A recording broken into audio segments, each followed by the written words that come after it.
हे प्रताप, अरे लवकर आटप. नोकरीच्या इंटरव्ह्यू साठी आपल्याला सकाळी 11 वाजता बोलवलंय, रात्री नाही. माहिती आहे रे, माहिती आहे.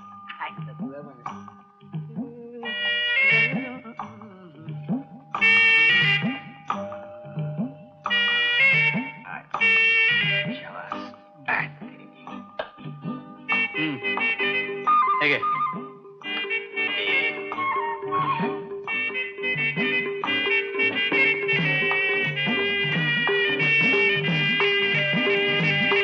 राजा, या रेझरचं आणि ब्रशचं नातं जसं अतूट आहे तसं आपलंही नातं अतूट आहे नाही.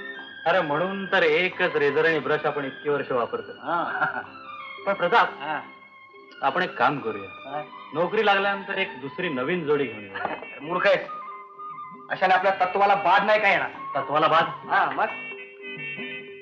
अरे एकाच पुस्तकावर शिकायचं, एकाच वेळी शेतकी शिक्षणाची पदवी घ्यायची आणि एकाच ठिकाणी नोकरी करायची. हे आतापर्यंत सगळं पाळलं की नाही आपण? आणि फक्त एकाच मुलीशी एकाच मांडवात एकाच वेळी लग्न करायचं तेवढं बाकी राहील. हा, तेही आपण दोंडव सहज शक्य करू. दोंडव? येस. तू असं कोड्यात बोलू नको, आपल्याला नाही कळलं. नाही कळलं ना. द्रौपदीने 5 जणांशी लग्न केलं, त्या काय म्हणतात? पांडव. पांडव. आपण जर दोघांनी एकाच मुलीशी लग्न केलं तर आपल्याला काय म्हणतील? असे आपण दोघ जण दोंडव. दोंडव शब्दाची अशी व्युत्पत्ती आहे, तुला नाही कळणार ते. प्रतापराव, पत्र आलंय तुमचं. दे. त्यांचं आहे. दे इकडे. बरं. प्रताप, पत्र वाच तू. वाचू. चिरंजीव प्रताप, अनेक मंगल आशीर्वाद. तुझं पत्र मिळालं. तुला नोकरीच्या इंटरव्ह्यू साठी बोलावणं आलंय हे ऐकताच तुझ्या आईला खूप आनंद झाला. पैशाच्या अभावे तिच्या औषध पाण्याबाबत खूप हायगाय झाली. वयोमानामुळे मीही खूप थकलो आहे. आजवर कर्ज काढून घर चालवलं, परंतु परिस्थितीची जाणीव ठेवून तू स्कॉलरशिपवर पदवी मिळवलीस. तुझ्या या नोकरीमुळे सर्व प्रश्न हळूहळू सुटणार आहेत. तरी तू यशस्वी होशील ही खात्री बाळगून पत्र संपवतो. तुझ्या आईचे तुला तसेच राजाला अनेक आशीर्वाद. तुझा आप्पा. प्रताप, माझं एक ऐकशील काय? आज तू एकटाच जा इंटरव्ह्यू साठी. का? तुला गरज आहे यार नोकरीची. माझं काय, आमच्या गावची जमीन मी कसू शकतो, पण तुला नाही. हे आपल्या तत्वाच्या विरुद्ध होतंय राजा. का? एकमेकांच्या गरजेमध्ये एकमेकांना सहाय्य करणं हे सुद्धा तत्वच आहे आपलं. विसरलास? प्रताप, तुझ्या आई वडिलांचे आशीर्वाद तुझ्या पाठीशी आहेतच, पण तरी सुद्धा wish you all the best.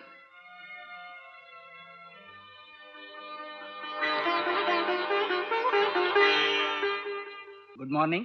Good morning. Be seated. Thank you.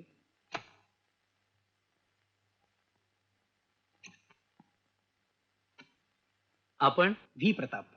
शेतकी पदवीधर आहे तुम्ही, पण नाव मात्र श्रीनिवासचं वाटतंय. बरोबर आहे तुमचं. तसं माझं संपूर्ण नाव आहे प्रताप, पण ते फार लांबलचक वाटतं ना, त्यामुळे मग शॉर्ट केलं. म्हणजे तुम्ही वनपुरी गावचे? हो. आमचे एक स्नेही श्रीयुत अप्पासाहेब वनपुरीकर पुरी दिवाण जी होती विश्वासराव इंगळ्यांच्याकडे, ते माझे वडील. अच्छा अच्छा. तुम्हाला इंगळे कुटुंबाच्या शांता फॉर्मची जबाबदारी सांभाळण्याकरताच तर आम्ही इथे बोलवलं होतं.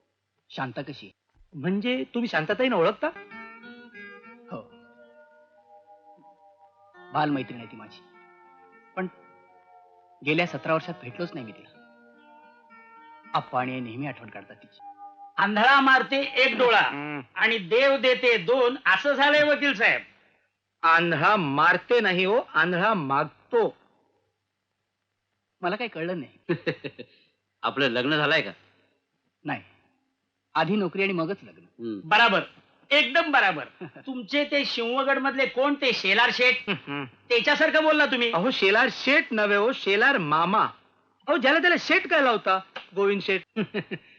प्रतापराव, तुमची आणि शांततेची मैत्री लक्षात घेऊन आम्ही तुमच्यावर एकाऐवजी 2 जबाबदाऱ्या टाकल्या तर. 2 जबाबदाऱ्या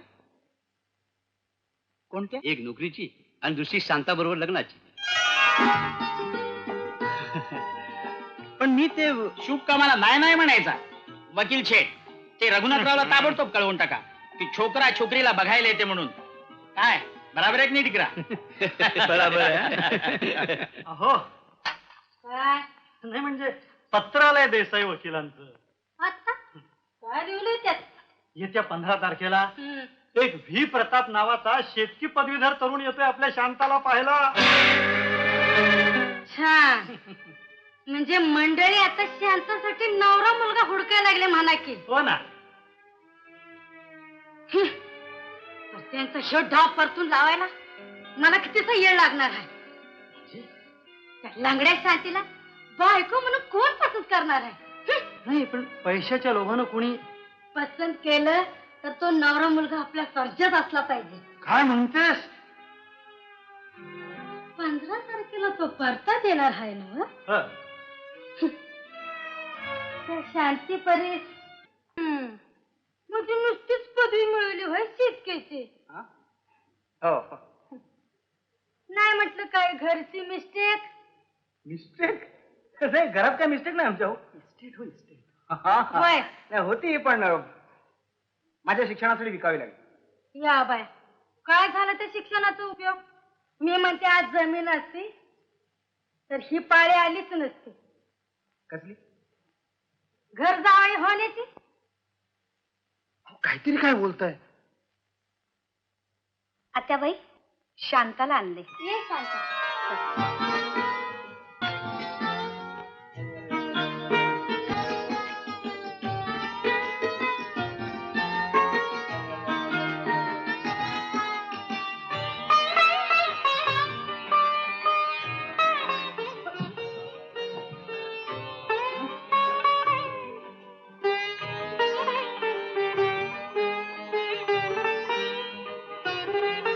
शांता पाहुण्याला चहा दे.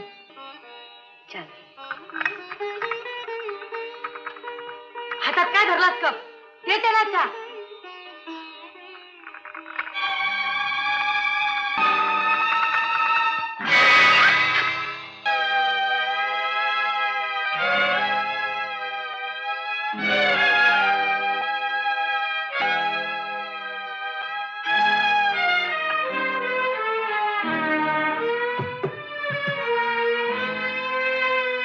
मग तुमचा नकार कळू म्हणता मंडळाला? तुमचा काहीतरी गैरसमज होतो आत्याबाई. मी तुम्हाला नकार कळवलाय कुठे अजून? शांता मला पसंत आहे, जशी आहे तशी. बरं येतो. नमस्कार.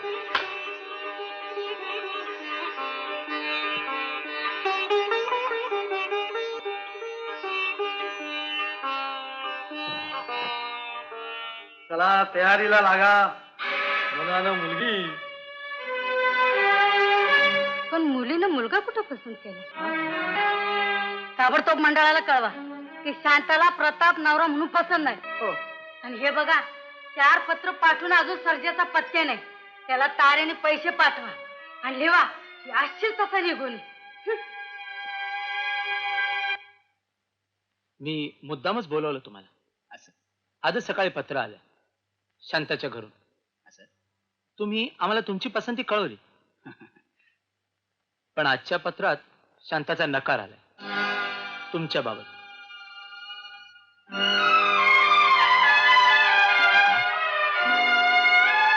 नाही तशा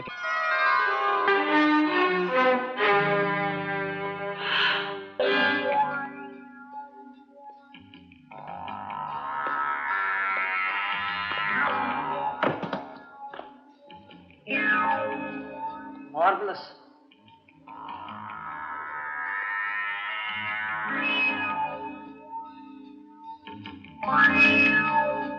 सिम्पली मार्वलस. पैसाच पैसा दिसतो या घरात.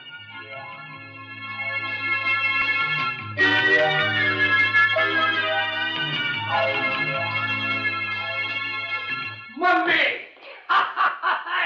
मम्मी. अरे सोड सोड सोड म्हणते ना.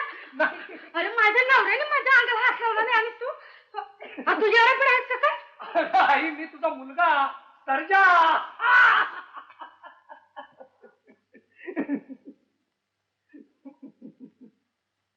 सर्जा किती बदल झाला रे तुझ्यात. मी ओळखत नाही. कसा दिसतो, अगदी युरोपियन. अगं कामानिमित्त मी नेहमी जात होतो ना परदेशात. हाँगकाँग, बैरीन, सिंगापूर. अरे पण तुझ्या शिक्षणाचं पदवीचं काय झालं रे? ती घेतली की मी MISA मिसा. त्यासाठीच मी परदेशात जात होतो. पैसे कमवता कमवता शिकलो आणि शिकता शिकता पैसे कमवले. बाबा कुठे आहेत? बाबा आहेत की. अहो अहो ऐकलत का, आपला सर्जा आलाय. अगं हे नर्मदा, शांताला बाहेर घेऊन ये. मम्मी मला एक सांग, हा. मला का बोलवलंस तू इथे? का हाक मारलीस तुम्हाला? हो बघा आपला पोरगा आलाय. How do you do dad? मी ना ठीक आहे. तू बरा आहेस ना? दोन्ही डोळं उघडं ठेवून नीट बघा त्याच्याकडे. पोराची दिष्ट काढायला पाहिजे. ये शांता.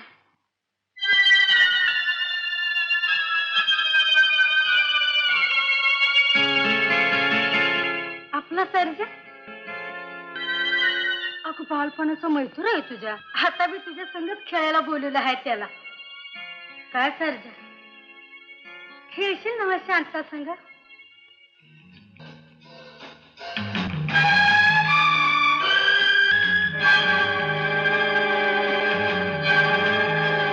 खेळणं चांगलं आहे मम्मी, पण खेळ मात्र एकच खेळू शकेल, लंगडी. काय शांता?